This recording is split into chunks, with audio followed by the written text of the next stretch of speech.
El Prési. patriote yi mën leen di ziar leen seen wàccuwaay maa ngi nii ak sama tata Mimi voilà dafa am benn message bu am solo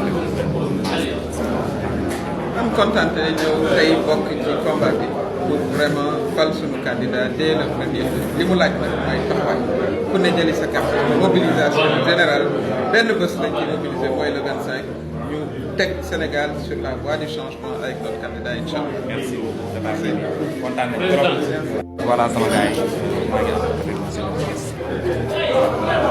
patriote yi mu am benn message bu leen lancé rek.